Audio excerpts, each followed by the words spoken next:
أعوذ بالله من الشيطان الرجيم. بسم الله الرحمن الرحيم. اللهم صل على سيدنا محمد وعلى آل سيدنا محمد صلاة تنجينا بها من جميع الأهوال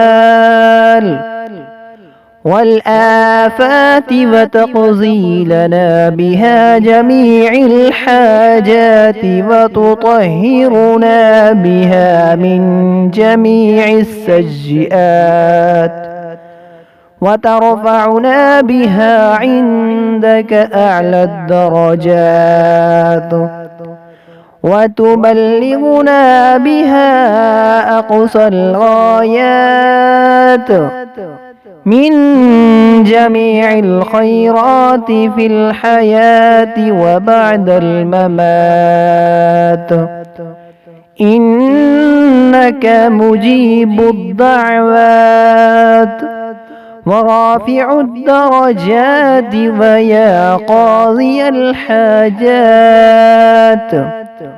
ويا كافي المهمات ويا دافع البليات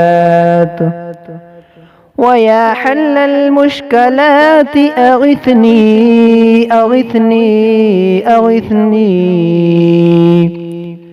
يا إلهي إنك على كل شيء قدير.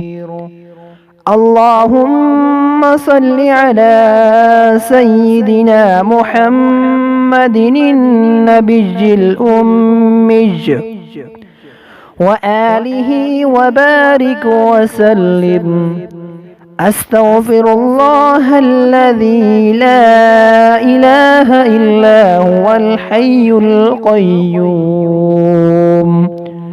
وأتوب إليه.